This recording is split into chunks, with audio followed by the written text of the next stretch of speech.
Okay, that was my mistake. So we are going live now. Okay. Yep. All good. Thanks. Thanks, John. Yep. Okay. I'd like to welcome everybody to the November 10th River Falls City Council meeting. First thing we'll do is we'll say the Pledge of Allegiance. Jeepers.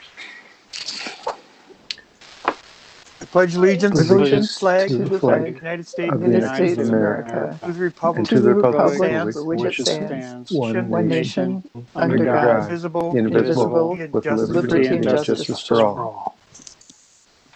Okay. Christy, can we please have a roll call? Here. Downing. Here. Gagne. Here. Set. Here. Odine. Here. Plunkett. Here. Watson. Here. Thank you. Thanks, Christy. Okay, next have approval of the minutes from the October 27th regular and closed session minutes and the October 13th and October 20th, 2020 budget workshop minutes. I move approval. Second.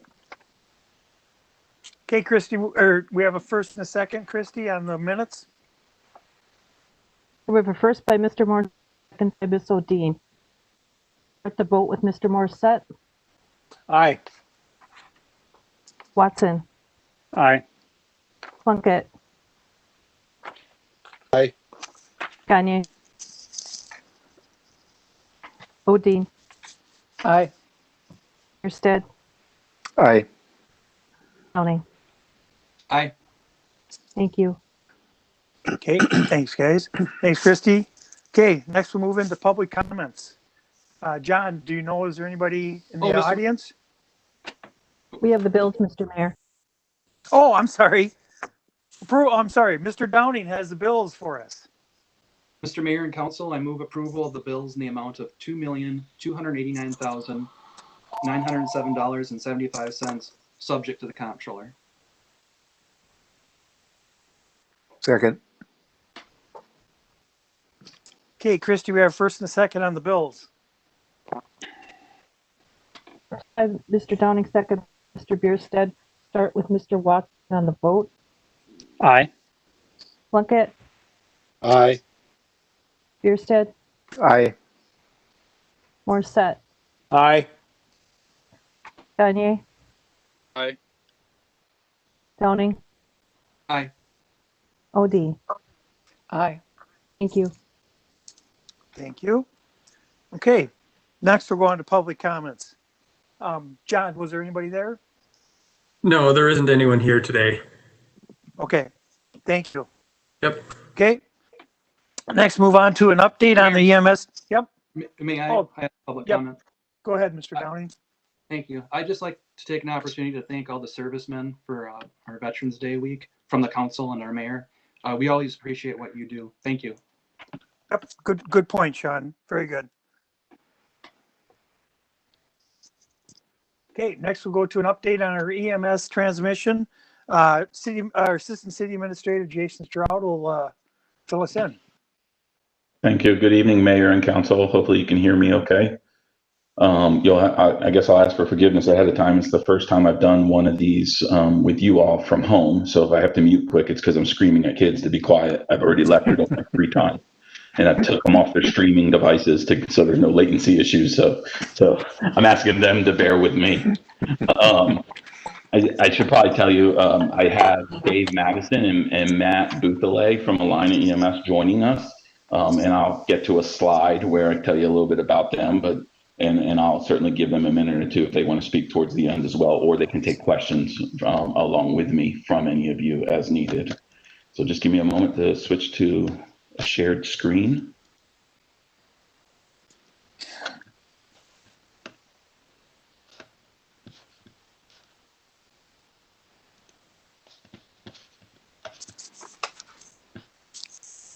So are you seeing the presentation view or the notes view?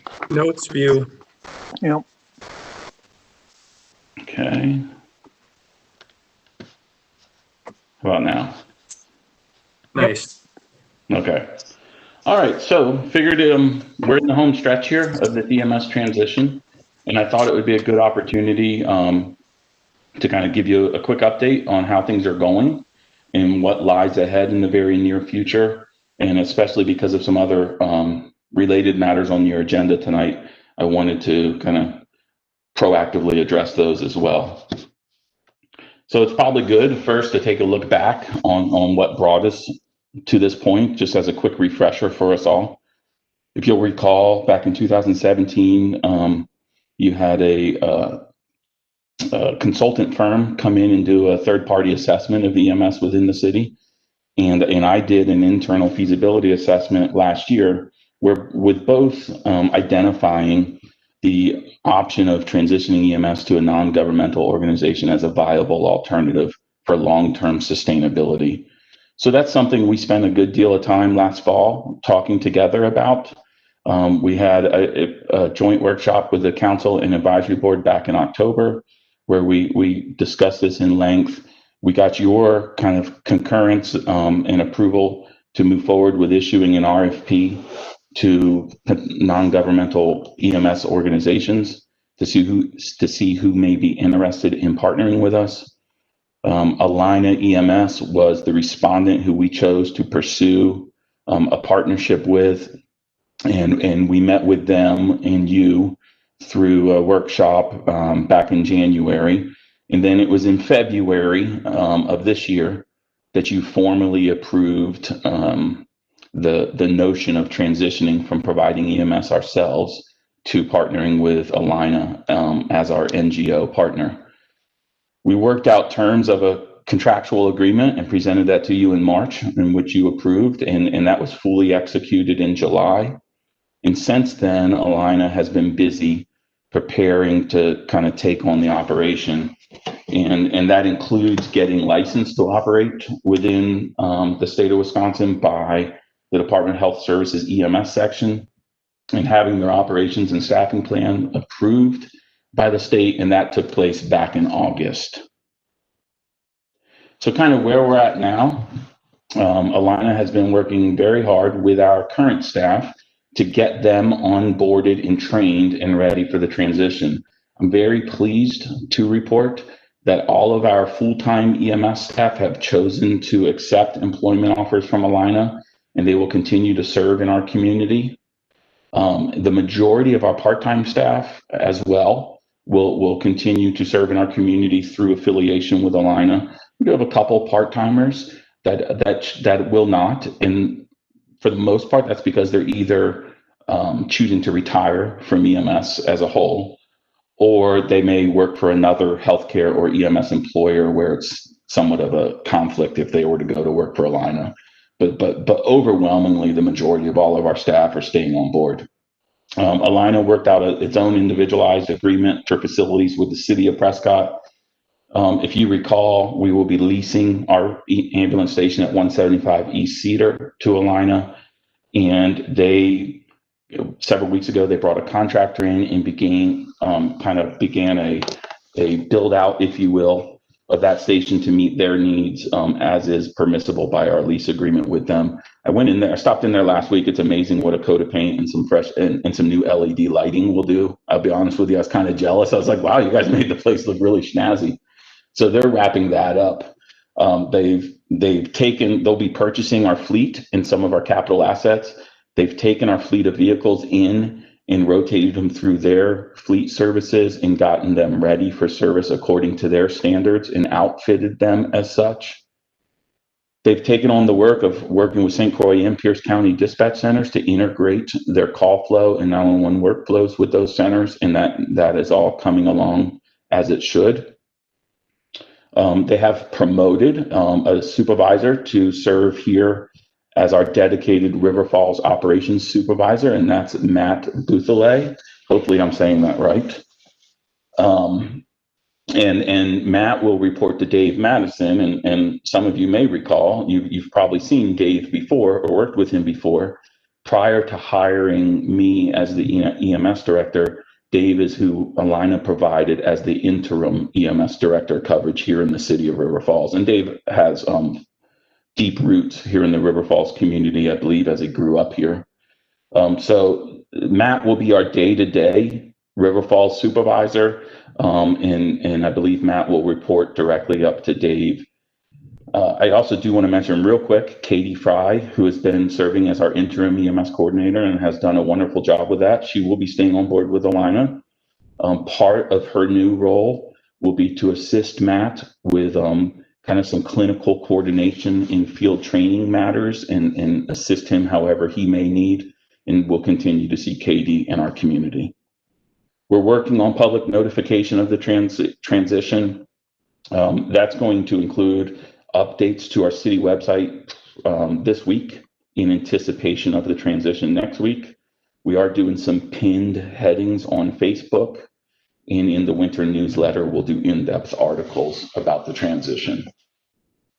We are in the midst of what we've deemed a soft transition from November 2nd to the 15th. And basically what that entails is the staff kind of took on some concurrent processes.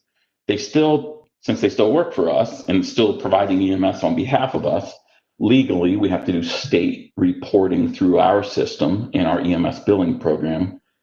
But during this last 2-week period, they've also been practicing putting those runs into the Alina system and practicing the Alina computer-aided dispatch system. And Alina has been working with the county dispatch centers to practice that integration of those processes. I've included there a slide for you. Certainly, I can make this available to you at any time you may need, just the contact information for Dave and Matt. So what lies ahead?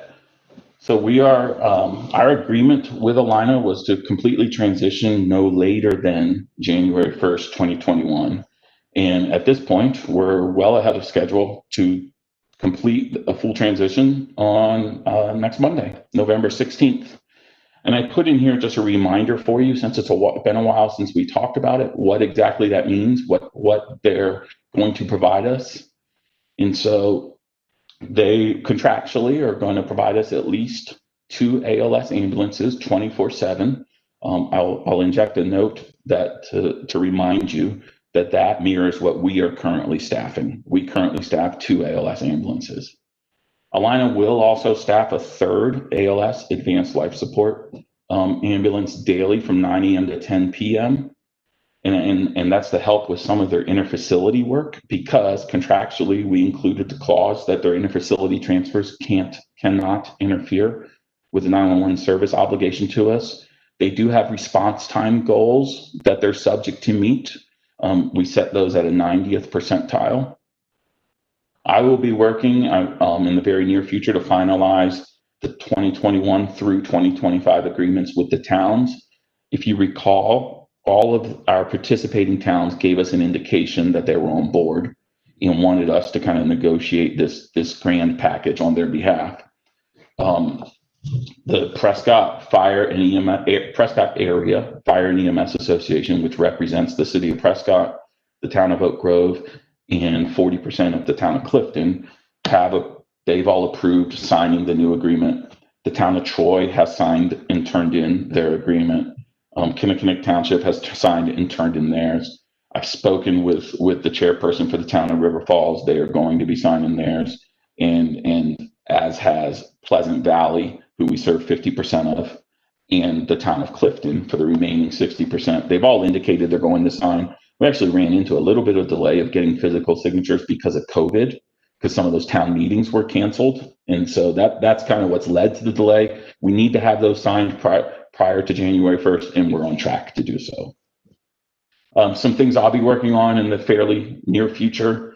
Once we do fully transition, knock on wood, Monday, November 16th, I will be remitting our state service license, our agency license, since we will no longer have ambulances or EMS staff. We'll be making our official notification to our payers, our insurance payers, and essentially we'll be remitting our Medicare, Medicaid credentials to bill. I'll be wrapping up any purchase obligations, i.e. yearly subscriptions, some software programs. As those come up for renewal, we're not renewing those. And one of the things which is on the agenda for you later this evening is finalize city code cleanup to go ahead and take out the section that creates an EMS department as it is, and then also go ahead and remove the section related to the EMS advisory board, since we will no longer have a department for them to advise on operations or oversight of. And I have a slide, I'll address some of that here in a second.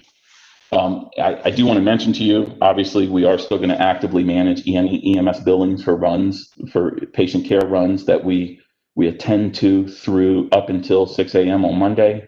And so that means we'll be managing that EMS fund for the next several years, as some billings take a long time to come in, or victims of car accidents may be waiting for insurance payments or settlements, etc. So it's likely we'll have EMS billing payments trickle in at least for the next year, if not longer. So I wanted to put this slide in here since one of the things under your consideration tonight is the ordinance updates and revisions. And one of the things we're talking about is going ahead and removing the section on the EMS advisory board. And I think I in conversations with some staff members, one of the questions came up, well, what happens in lieu of the advisory board? So, I wanted to kind of relay to you that there still is oversight and accountability.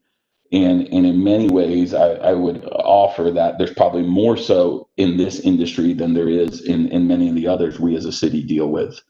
And that's because Alina is bound to adhere to different federal rules and regulations. Obviously, there's employer-related rules and regulations. But Center for Medicare and Medicaid Services is pretty stringent. CMS is what it's referred to as, pretty stringent, and Alina has to adhere to their regulations if they want to get paid. In addition, they're accountable to the state regulations pertaining to EMS operations, staffing, equipment, and vehicles. And the state does have field personnel that do come out and inspect your accountability or your compliance with those, both on a regularly scheduled basis and an ad hoc basis. In addition, I've talked to Dave Madison a little bit about this, and certainly if you have any questions, I'm sure he'd be willing to take them.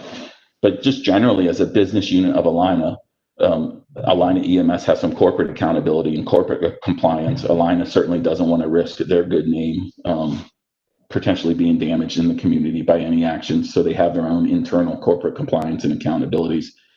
And then finally, there's contractual obligations in city council and community. And so the reason I called that out there is just give you an idea of what you could expect in the future. So to date, since we executed the agreement in July through the end of 2020, Dave Madison, Matt, myself, and Katie Fry have had weekly check-in meetings scheduled where we talk about the transition. We've agreed to keep those going monthly, at least for the foreseeable future into 2021.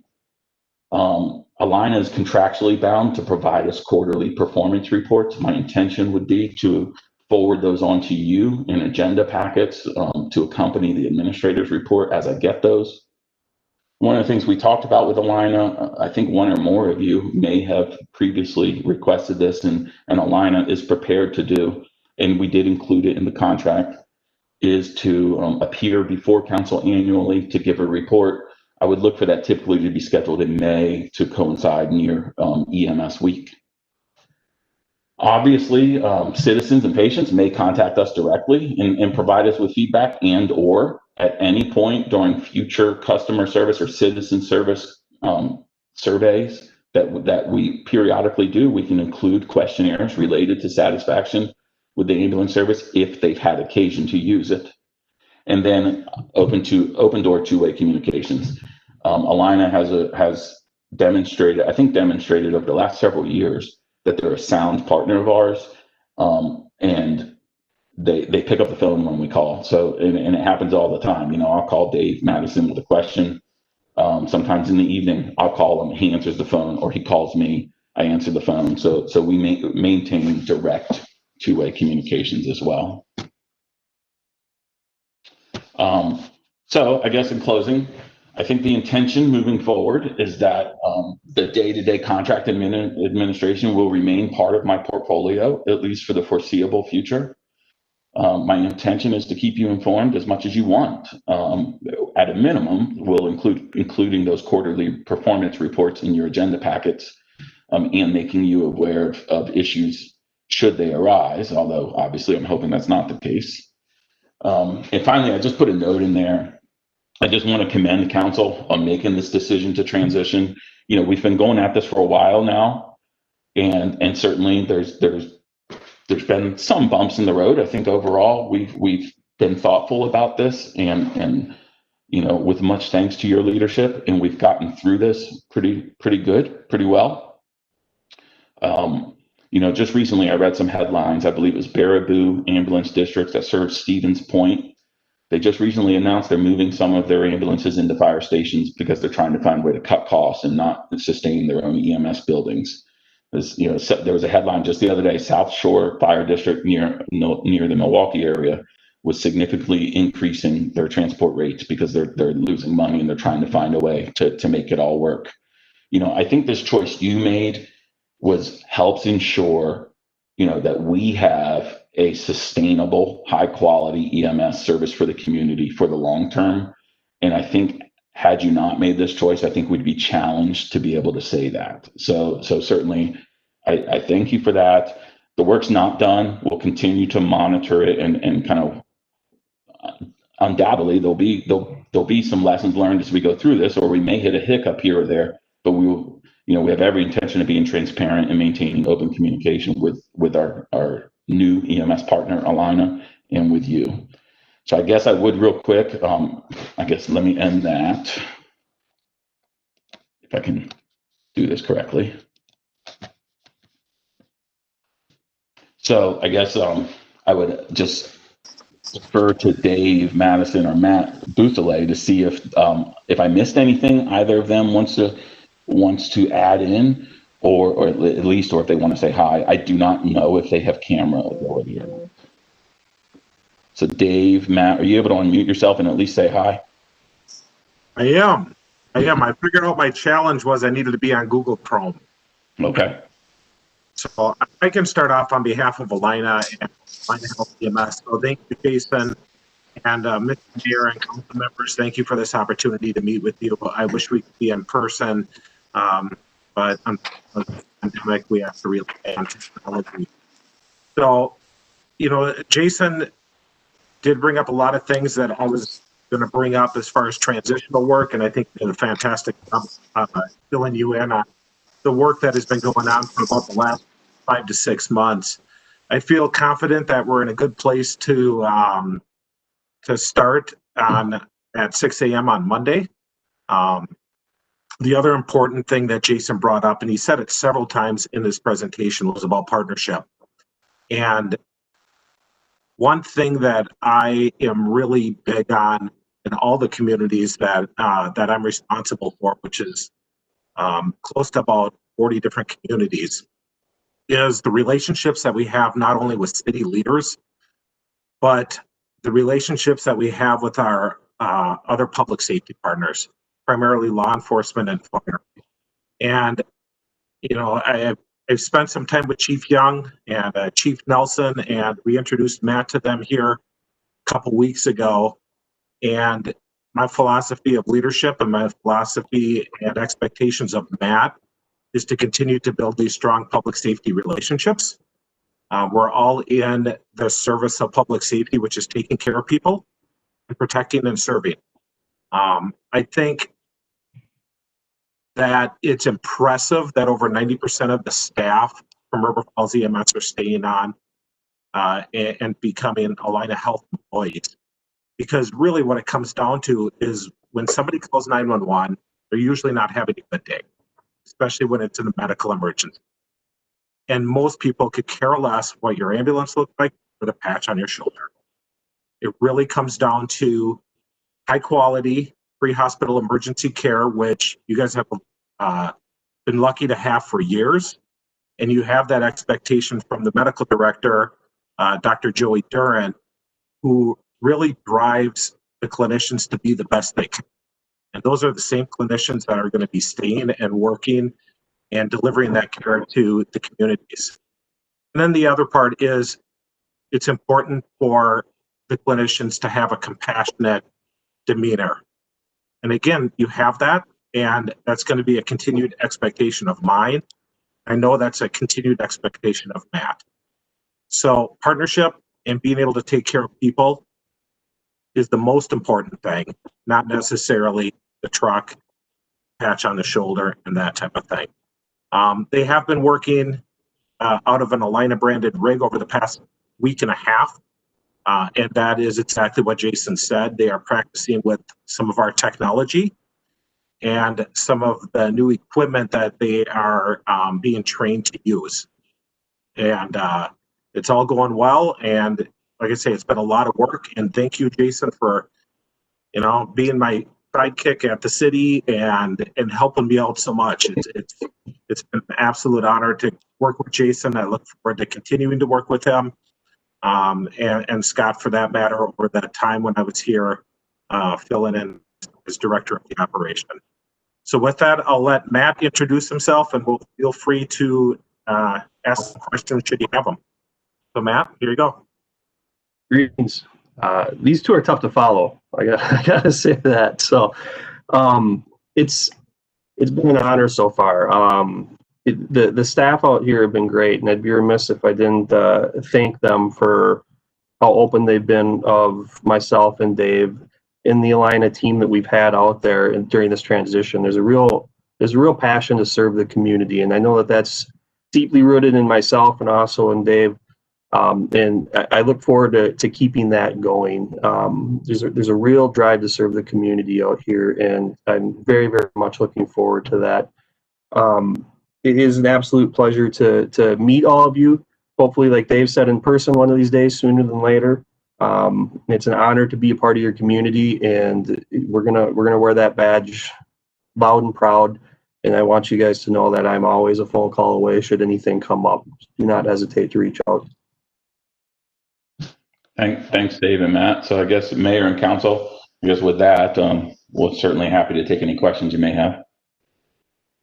Mayor, is it appropriate to do it now, or should we wait until item 4 because we're in public comment, or are we okay to comment and ask questions? You're on mute, Mayor. Oh, feel free to ask whatever questions you have. Okay, I don't really have any questions, but as the EMS, I guess the former EMS advisory board member from the council, or soon to be, I just wanted to do a couple things here. I wanted to thank staff.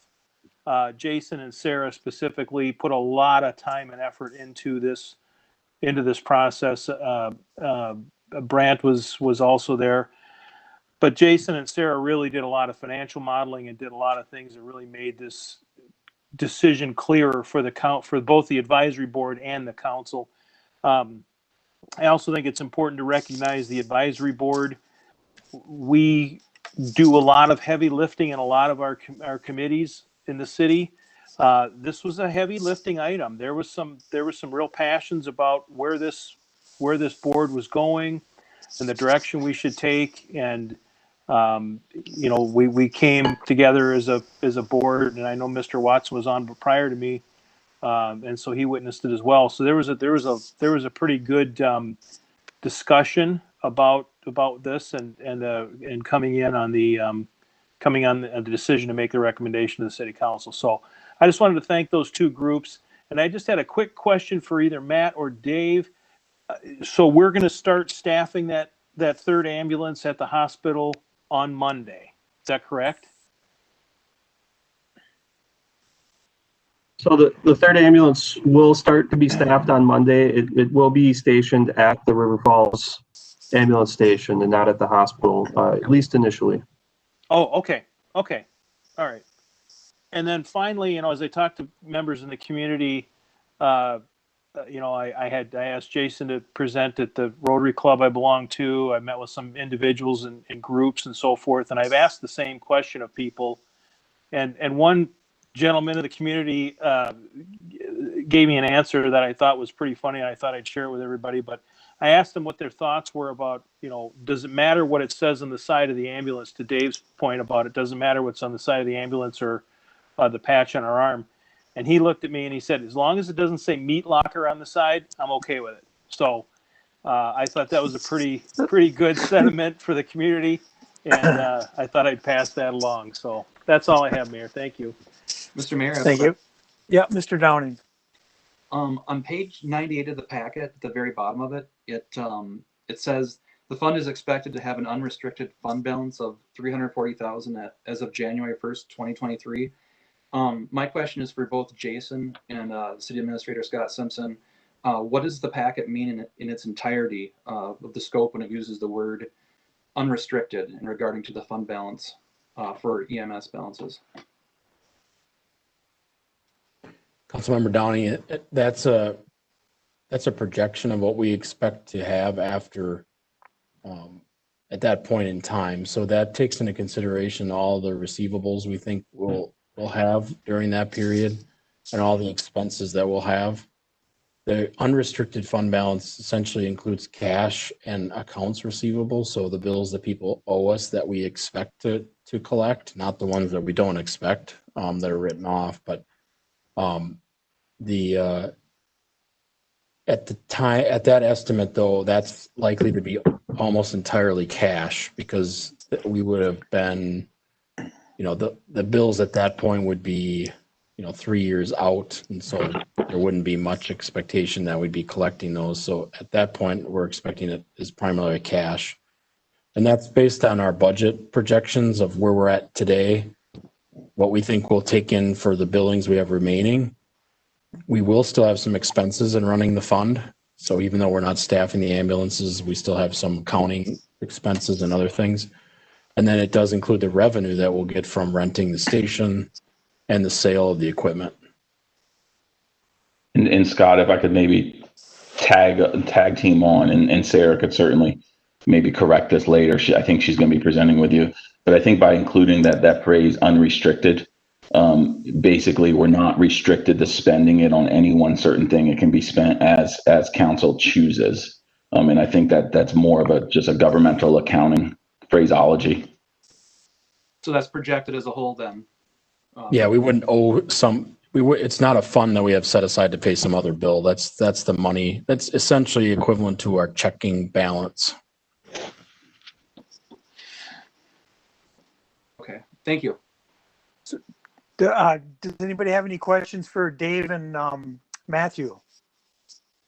So we can kind of get those guys on their way. Yeah, I have a quick question, Mr. Mayor. Yep, go ahead, Mr. Gagne. So Dave and Matt, when the folks come on from the previous River Falls ambulance service and come on with Alina, what does that onboarding look like for those folks? Is it just like starting a brand new job with previous experience where they come in and they go through your onboarding, they get your training and certifications, and how does that look? Yeah, they're very similar. It definitely is a new role with a new organization, and thankfully there's a lot of similarities. EMS certainly transcends county and city lines. So that experience is helping to offset some of the initial training we would have with brand new, non-experienced employees. But we're trying to leverage as much of what they had prior into this training. They've had some orientation shifts already. And we're going to have a strong presence on site next week to pick up any gaps that we may have missed in the soft transition over the last 2 weeks. I'm very confident that there's not going to be any gaps in service that we haven't anticipated. And to tie on to what Matt said, one of the big benefits is you've had Dr. Duran, who's one of our EMS medical directors. So from a clinical standpoint and a patient care standpoint, they've been working under the same protocols as the rest of our ambulance division. And in fact, as we transition, there's only one medication, an actual pain medicine, that will change. Otherwise, all the medicines they carry and all those protocols that they've been practicing under are exactly the same as what we expect them to have moving forward. So they did do a couple full days of training. Some of that was HR related. Some of it was policies, procedures. But another component of it was skills, because they do have new equipment, new suction devices, practicing cardiac arrest scenarios and different things like that, that we put them through. And in fact, the state of Wisconsin actually requires a little bit more criteria for a licensureship than Minnesota. So the state of Wisconsin requires all paramedics to have advanced cardiac life support and pediatric advanced life support, where the state of Minnesota does not require pediatric advanced life support. So we're committed to keeping those standards strong. One thing I failed to mention is we have hired 5 new employees that will be starting specifically for the River Falls area. The majority of them will be full-time. And Matt, correct me if I'm wrong, but their start date, I think, is November 30th. And they'll be going through about a week to 2-week academy prior to going on the street as a third member and continuing their training. I just follow up with that, if I may. Appreciate Alina taking on the folks that have shown interest of staying with the organization, and it's nice to see that representation of the community carried on. But we also welcome the folks that don't and know that they're going to be in good hands, and that we're going to be in good hands. So appreciate the high standard and taking care of us. Mr. Plunkett. Thank you, Mr. Mayor. It looks like we're shooting for response time 90% at 11 minutes in the city and 17 minutes out of the city. Did I understand that correctly? Yes, sir. And that would be inclusive of the call processing time. Just I want to be clear about that. So it's when that measurement in our contract is from the point the Alina 911 call center picks up the phone to the point the ambulance gets on scene. Okay.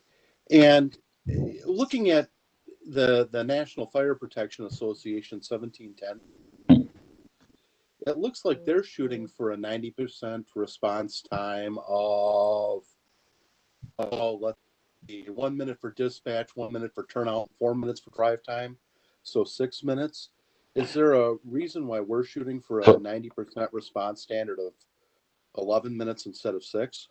There is.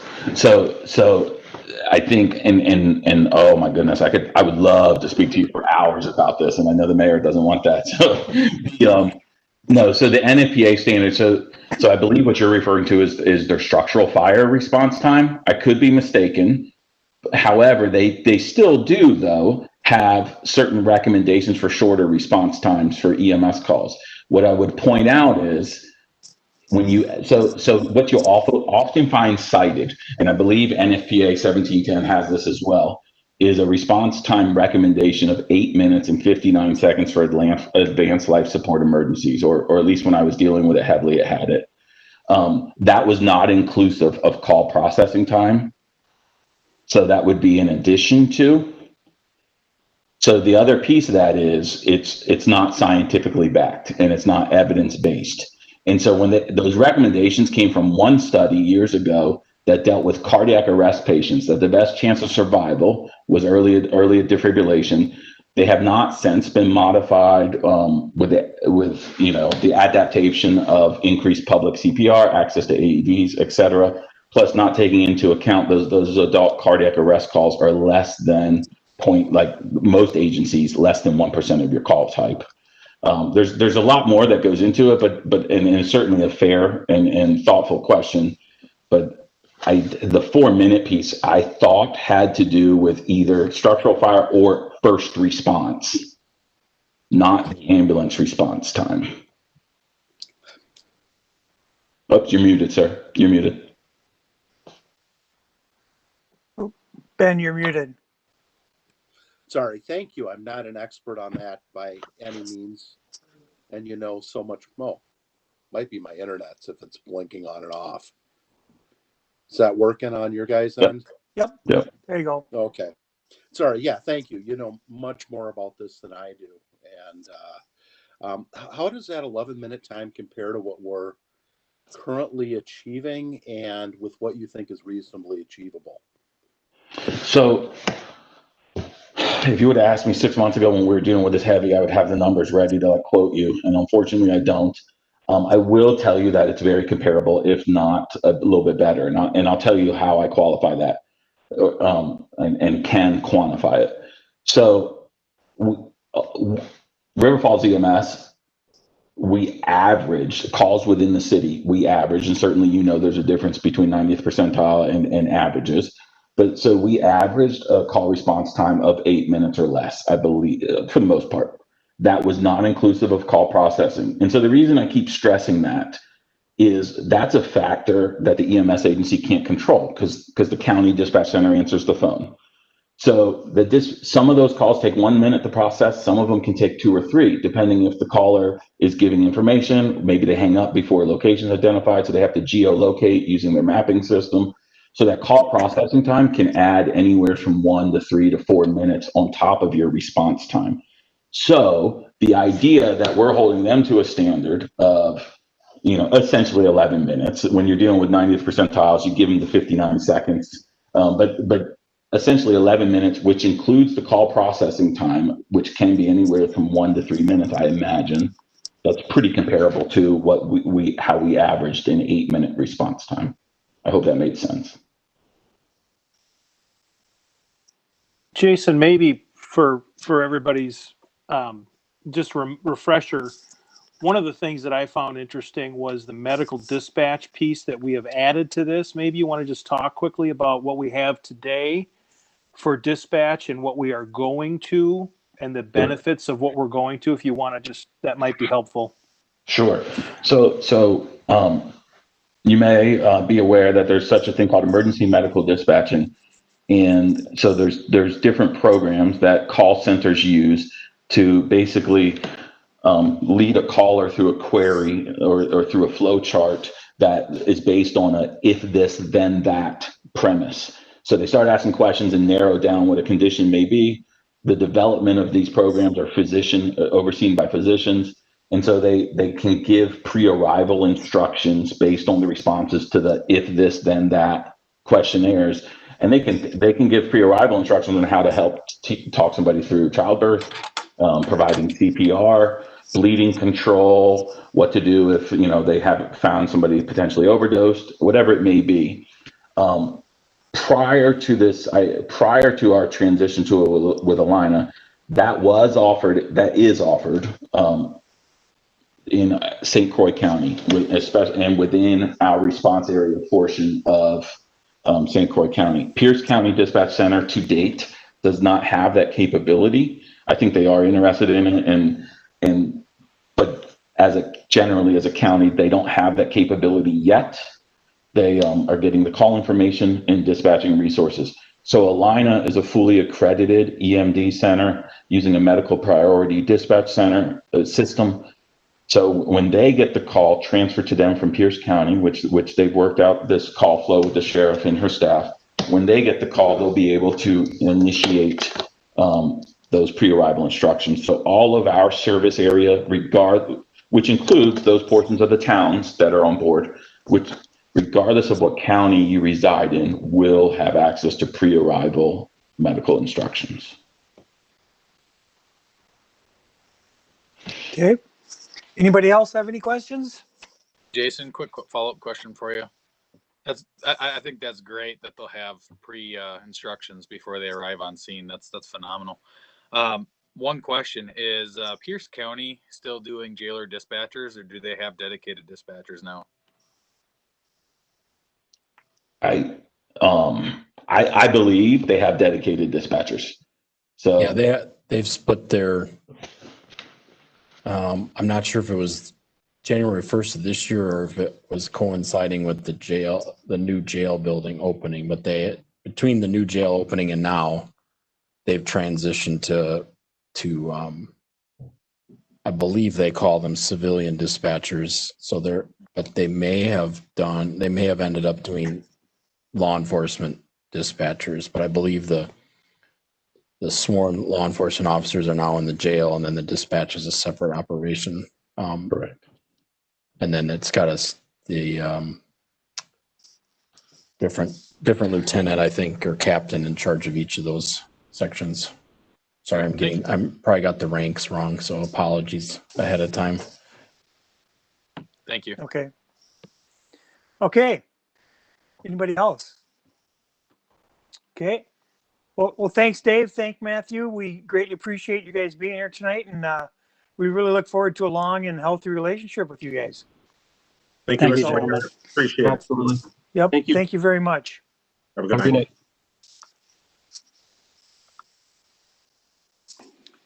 Okay, let's move on to, let's see. We'll close the council hearing and open up a public hearing on ordinance 2020-10, repealing and replacing chapter 17.120, the floodplain protection regulations on the municipal code. This is a second reading. Is there anybody in the audience has anything like to say about this? Jason, there's nobody in the audience, right? Or I'm sorry, John. That's correct. There isn't anyone in the building here. Okay, thanks, John. You're So welcome. I'll close the public hearing and reopen the council hearing, and I'll take a motion on this. Mr. Mayor, I move for the approval of ordinance number 2020-10, amending chapter 17.120, the floodplain protection regulations of the municipal code. Second. Okay, we have first and a second. Questions or comments? Just Mr. Mayor, I'm sorry, Sean, go ahead. Go ahead, Mr. Downing. I think there's some public concern and question about what's grandfathered in and what is not regarding this. Could one of our staff, who would be the right person, explain a little bit about it in that regard, please?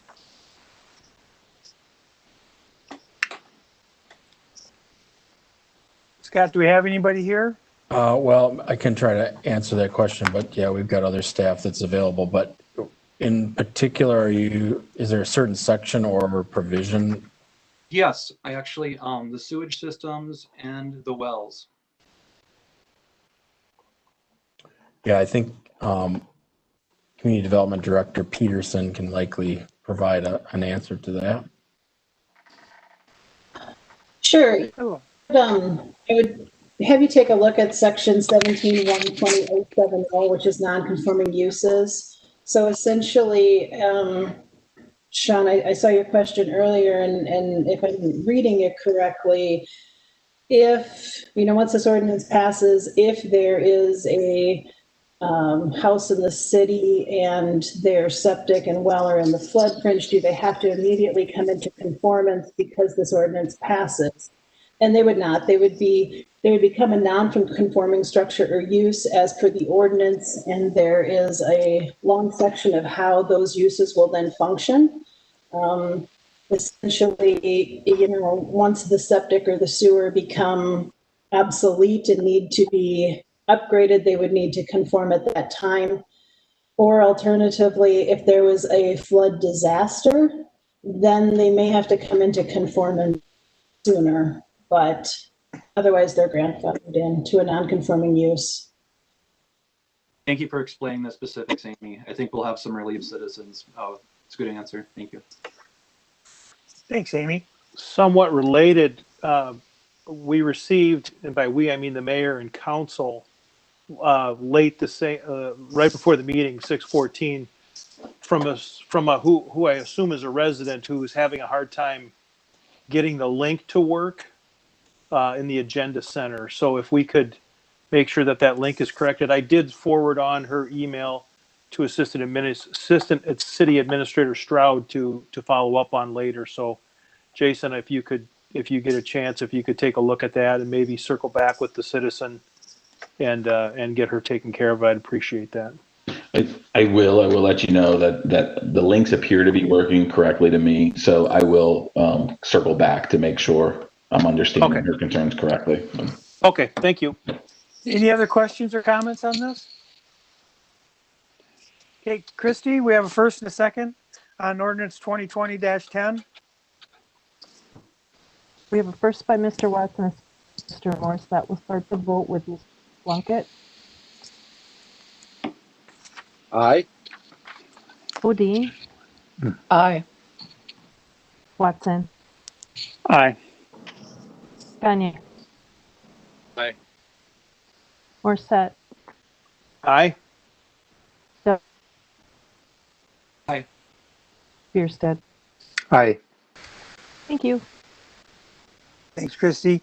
Okay, next we'll close the council hearing and open up the public hearing on ordinance 2020-11. This is an ordinance repealing chapter 2.20, the Emergency Medical Services Department, and chapter 2.52, Emergency Medical Services Advisory Board. This is the second reading of the ordinance, and this would go into effect January 1st, 2021. Is there anybody in the audience has anything like to say about this?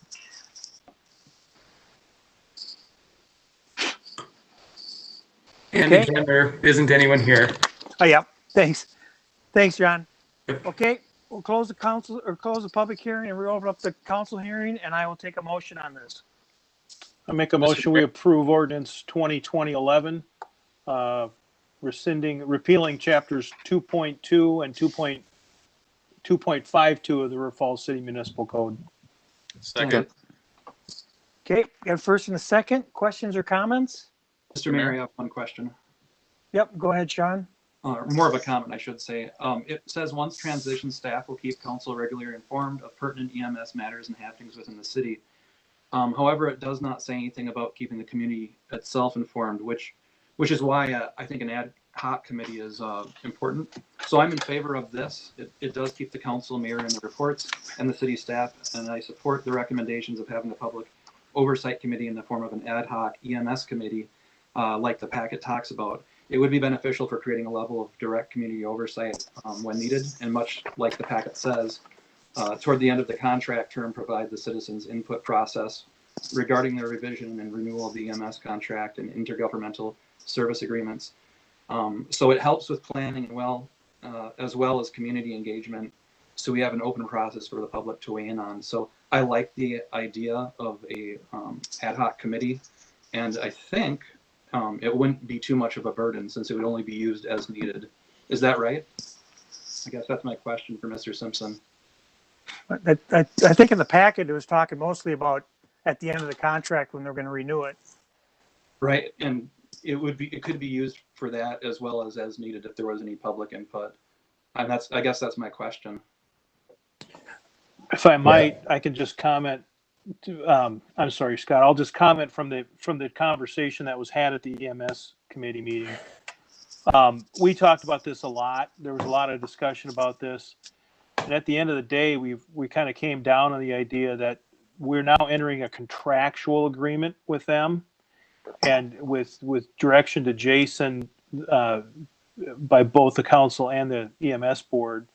We're going to look for those monthly updates for a while, and then a more formal quarterly update, and as needed. I think the thought process was, this is the ad hoc committee right here. The city council becomes that body. Citizens have the right at any time to come forward with concerns to staff and or at public comment. So that's kind of where we came down.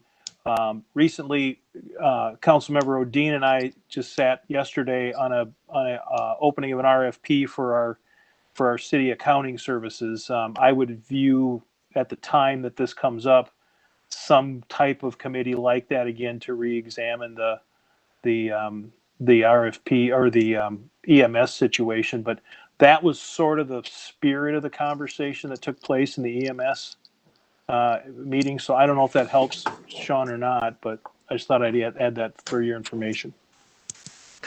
I think what I'm referring to though is not the relationship between people and a business. I'm referring to the two-way street that would be between the people and their government.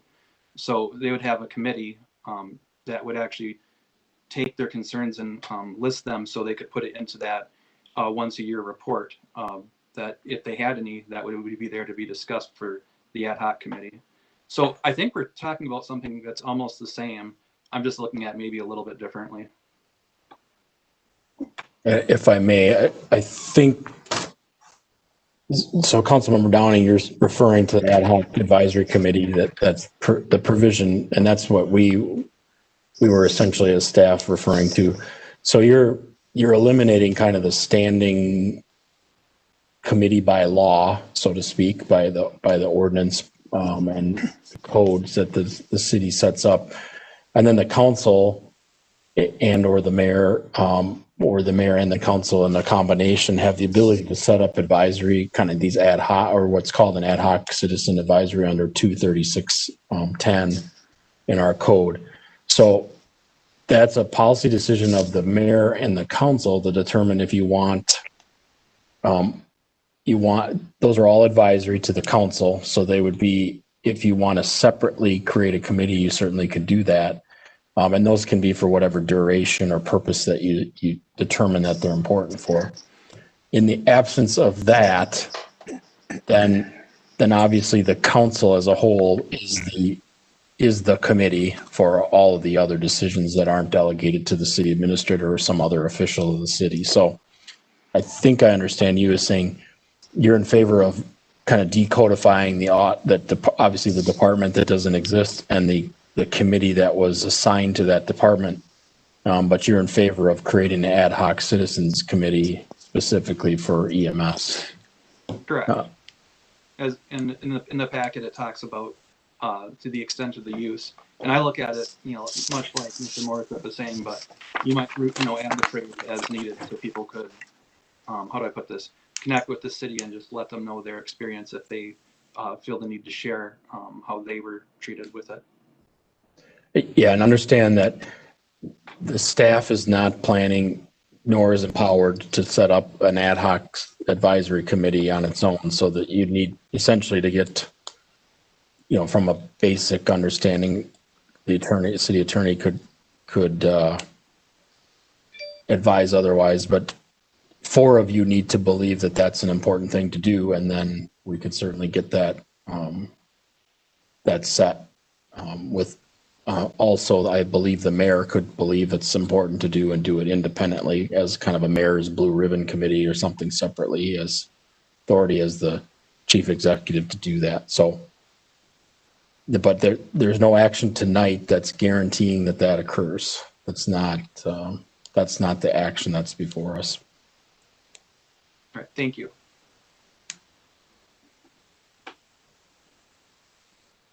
Muted, Mr. Mayor, and Diane has her hand up. Oh, go ahead, Diane. Sorry. Oh, okay. Thank you, Mr. Mayor.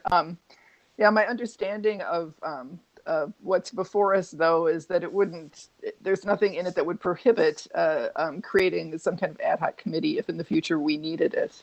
Is that correct?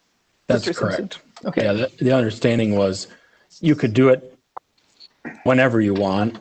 And you could do it as a condition of getting rid of the other committee, but I didn't understand that was the council's prerogative. So, but if there was a concern about the amount of input or the ability for citizens to give input, that's certainly something the council could bring up at any point.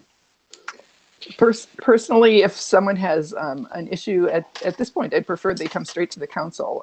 And if there's too much feedback, perhaps we can consider whether we need a committee at that point.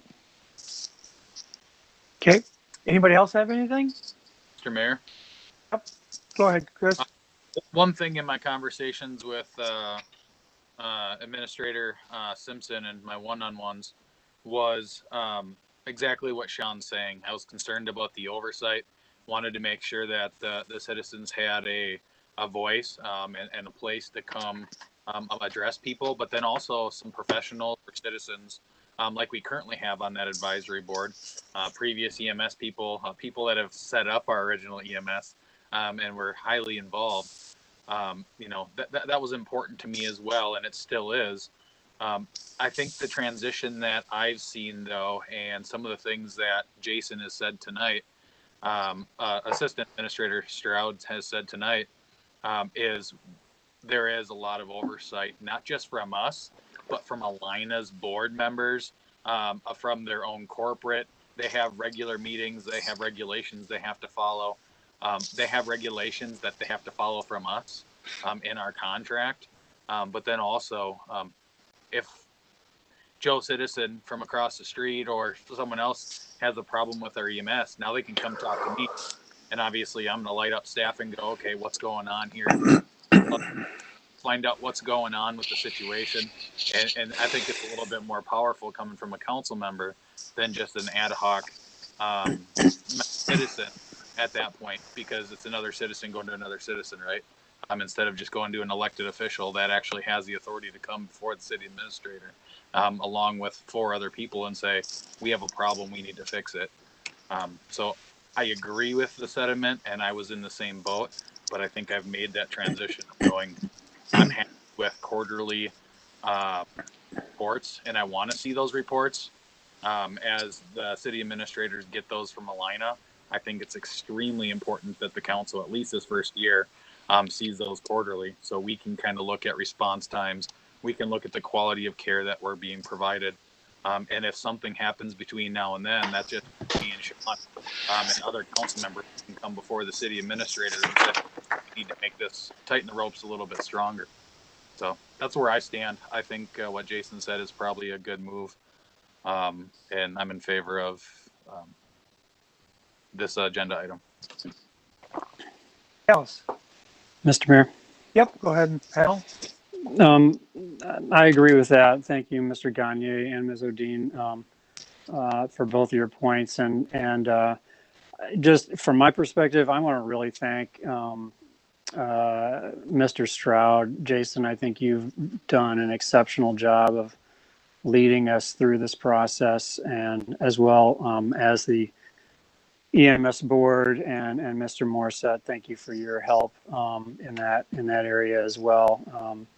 I feel really confident, and I was not necessarily gung ho about this idea at the very beginning, but I think that all of the T's have been crossed and the I's have been dotted, and we have a good, solid plan in place, and we are being fiscally responsible to the citizens at the same time as continuing to provide really high quality care and forging a partnership with a major institution within our or continuing to build on that relationship with Alina that has been positive in the past. So I really support this and I'm glad to see this happening. Okay. Anybody else? Okay. Christy, we have a first and a second on ordinance 2020-11. I have a first by Morissette and a second by Mr. Gagne. We start voting with Ms. Odine. Yeah, aye. Thank you. Downey? Aye. Morissette? Aye. Gagne? Aye. Watson? Aye. Bierstead? Aye. Plunkett? Aye. Thank you. Thanks, Christy. Excuse me. Okay, next move on to ordinance 2020-12. This is an ordinance appropriating the necessary funds for the operation of the government and administration of the city of River Falls, Wisconsin for the year 2021. This is a second reading and disposition. And actually, before I go any further and before I go in, close the council hearing and move into the public hearing, why don't we have our finance director, Sarah Carlson, will give us a presentation, and then we can do that in case there's any questions in the public hearing. You there, Sarah? I am. Can you hear me okay? Nope. There you are. Good evening, Mayor and Council. I too am at home, so my children are also eating all their Halloween candy to be quiet. So my apologies in advance if we're interrupted here. I'm just going to do a very brief presentation for you all. It's just going to be a summary of what we've talked about in the past couple workshops, but just to reiterate, I'm going to share my screen.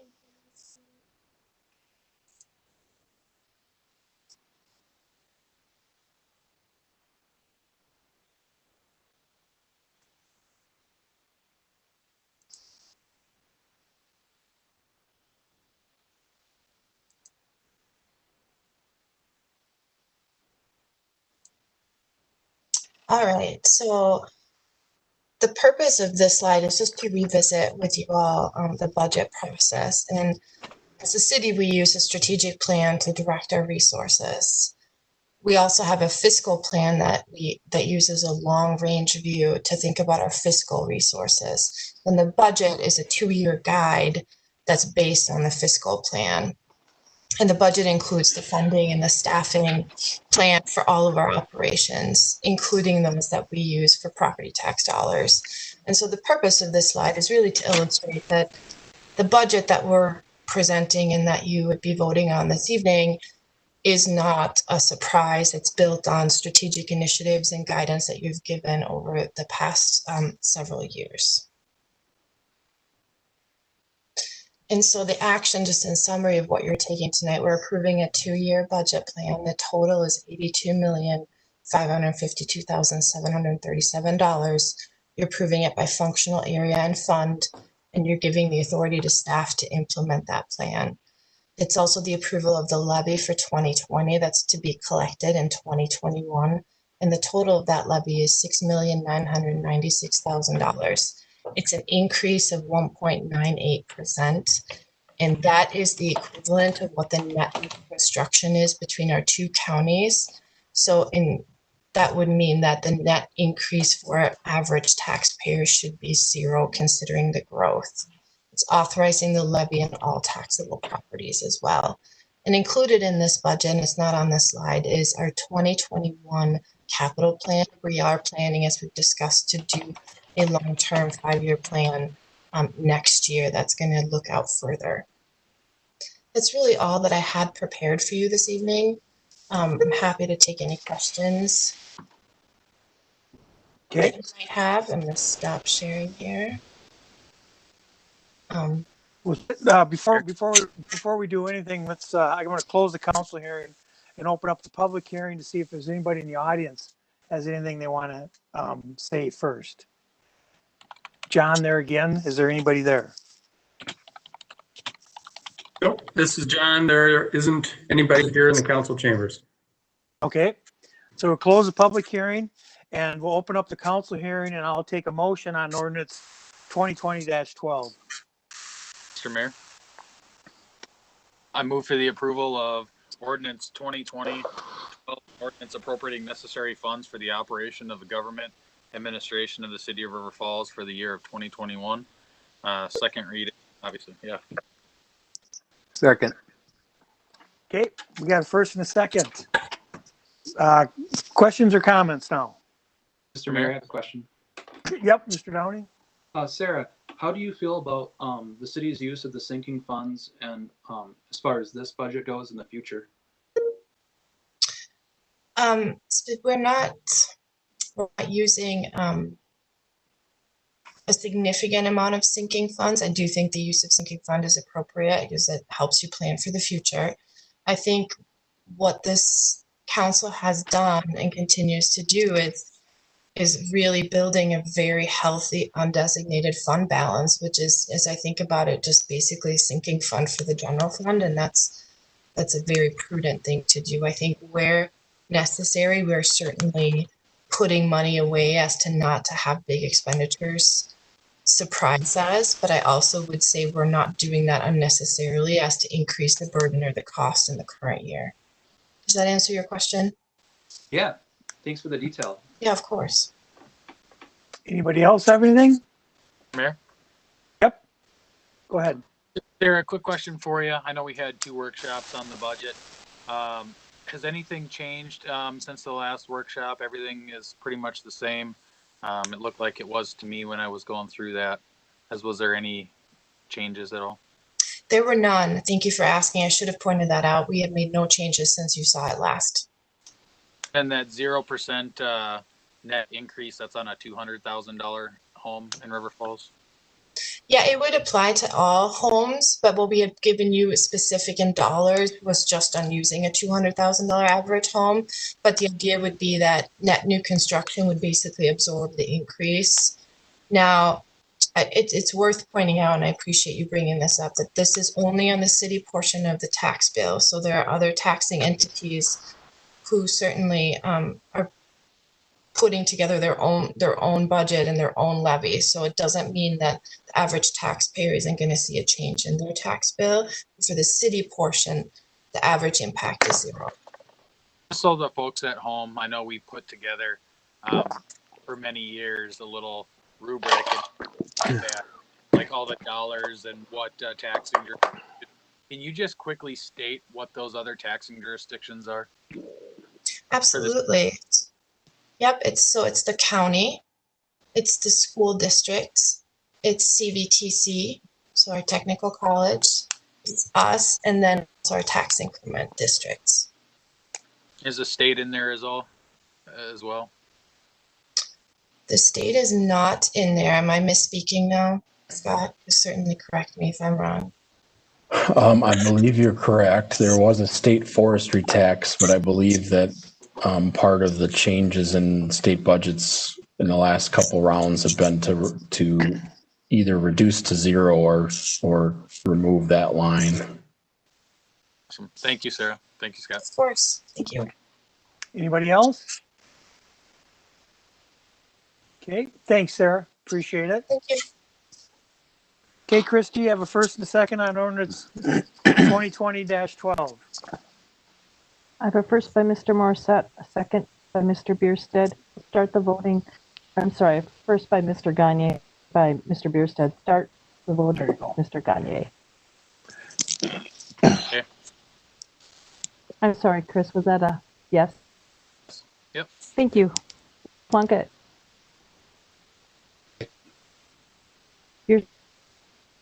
Aye. Morissette. Aye. Downing. Aye. Odine. Aye. Watson.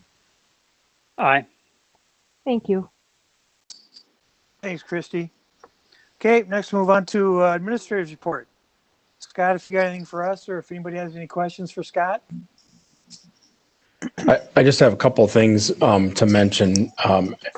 As he indicated, I didn't want to go have Veterans Day go without notice. My understanding is a lot of the traditional gatherings that we may be doing for that day are not going to be happening. So I'd encourage folks to maybe reach out to a veteran they know, and you can do it the old-fashioned way with a phone too. Now you don't have to do a Zoom call necessarily. You can pick up the phone. So that's what I'll endeavor to do tomorrow. Connect with a couple cousins and other family members that I haven't talked to aside from texting in a while, and thank them for their service. I also want to definitely put out a thank you to the clerk staff, but I want to talk a little bit about my pride as a city administrator. There's a couple events or projects or services that we provide as a city where I think you can see the true culture coming through. And that's the cultural one that we talked about, now for 11 years here that I've been at the city, of trying to break down silos amongst the departments and have one city operating for the good of the community. There's a couple very visible times that as a city administrator, I get to kind of fill myself up with seeing that in action. One, unfortunately, we weren't able to do this year, which was the customer appreciation event. And that's an event that started as the utility customer appreciation event, and for some time now has been a customer appreciation or resident appreciation event that we put on. And you can kind of go to that event and you can see every department of the city has representatives putting that event on. And it's really an opportunity to kind of see the whole machinery of government, the whole city organization working together. So I missed that this year, getting to see kind of everybody all at once serving the public.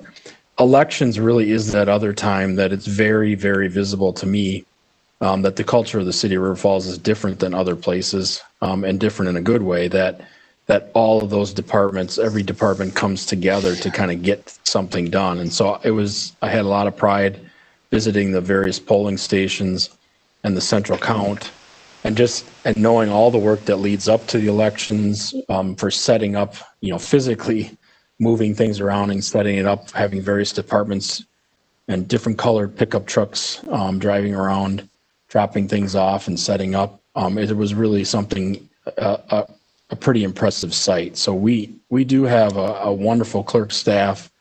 Amy and Jackie deserve all the kudos that they get. But on top of that, you really saw all of the various departments of the city pulling together, including our public safety departments that have a role in election safety and being prepared. And on top of that, a number of our members of council, boards and commissioners, and community volunteers at large putting on quite a show. So it was done efficiently, effectively, something that we all as a community should be proud of. And so I just want to make sure the kudos go out to all of them. Secondly, I do want to pile on a little bit on the EMS transition and pass a few kudos along on that. Certainly, Jason Stroud, Assistant City Administrator Stroud, was instrumental, fundamental in us being able to do this transition in the way we are. It certainly had some risk for us to do some kind of transition like this, and I think we kind of met all those risks head on as far as making sure there was a smooth transition, and certainly we're not done yet, and we've got a little ways to go, but I'm very proud of the effort that's been put in there. I also want to mention Brant Johnson in my office, Sarah Carlson, our new finance director, who kind of came in right when we made the decision, and we said, here, by the way, let's do all this complicated stuff too. And I don't want to forget Julie Bergstrom, who really helped at the very beginning when this kind of idea was hatched, when we started to see some signs, started to look at the analytics, started to have conversations with the advisory group and individual members. Carol Motez certainly is in that group of people that deserve a lot of credit for helping make sure that this could be done, honor our past, and also make sure that we have a good future ahead of us. So I just want to thank all those folks. Again, emphasize my thanks to the EMS Advisory Board, who had some changing members over time and who always, frankly, always met this with optimism, even if they didn't agree with everything that was being proposed at different times in the process. They certainly were optimistic about the community and its future and its ability to continue this vital service that really makes this a vital and livable place. So thanks to all those folks for their work and letting me kind of just help throw ideas in the air and get those things put into action. So really appreciate all that. Finally, the budget. We make it look pretty easy, and I appreciate the council's support and all of the things that go into that. And again, really the finance staff in particular, Sarah Carlson, the finance director, and two very fine accountants, Tracy Biederman and Sam Hazza, who really did a good job of coming in without a lot of practice on the budget process. They got a little bit of a crash course from the city administrator who hasn't done direct budget work in a number of years, because Julie's always been here to take care of it. And I don't think we skipped a beat there. So appreciate all the work that was done on the budget and the council's support throughout the process. So that's it for me. Be happy to take any additional questions that you might have. Scott, could you talk about the Sharing Families program and how community members can participate? I'm not the expert, but I can speak briefly. A number of years ago, I think spearheaded in part by the newspaper group, the community has kind of made an effort to support families that could use a little extra holiday cheer, might not be able to have the means to provide it to themselves. And so these families are adopted through, and in part, I think also through the ecumenical Giving Tree program. And so community members have the opportunity through maybe an association, a church, or other group they might be a member of to kind of adopt a family and help fill out the wish list, the shopping list for those folks. And they certainly will accept cash and gift card donations also. I unfortunately can't speak, I don't know if I have it in my report or not, of a link. But I think if you go on Facebook or otherwise search, you can find the sharing families. And I believe there's 25 to 35 families a year that are kind of adopted by the community. Thank you, Scott. That's a really nice opportunity to help the community. Yeah, and the city employees themselves in various departments do directly adopt the families, and that's one of the ways that city employees are giving back each year is we always have bikes and all kinds of things at City Hall when we do all the collection and take those out to those families. So I'd encourage folks to look for those opportunities, and if you can't find one, you can always assist us in filling out the list for the families that are adopted by the city employees. Hey, Sean and Scott, that was shared on the River Falls. You can actually search River Falls Sharing Families on Facebook, and it pops right up for you. Great. Mr. Simpson made a comment about staff and his pride in his staff, and I would be remiss if I didn't recognize Mike Stifter and his efforts. On October 31st, the Rotary Group cleaned up Veterans Park downtown, and it was a Saturday morning, and Mike Stifter, through his own donation of time, brought out a city truck and helped us take 2 full big loads of leaves and stuff down to the compost site. I tried to get him to come to my house and get the leaves there, but he wouldn't come. So, but no, I want to recognize Mike for his efforts. He's always been helpful with that, and other city staff have been helpful with that as well. So that pride in staff, Scott, you can continue on to Mike as well. Thank you. Thanks. The other comment I guess I had, or the other thing that I saw in the administrator's report, and I was talking to Assistant City Administrator Stroud about, is the change in the taxi hours.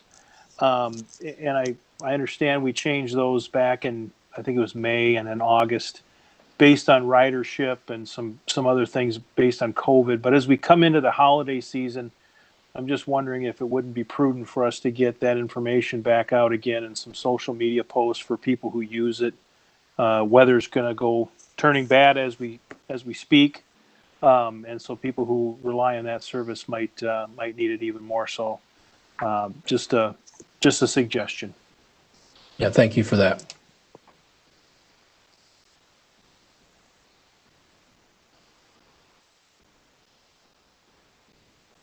I guess up to you, Mr. Bierstead. Move to adjourn. Second.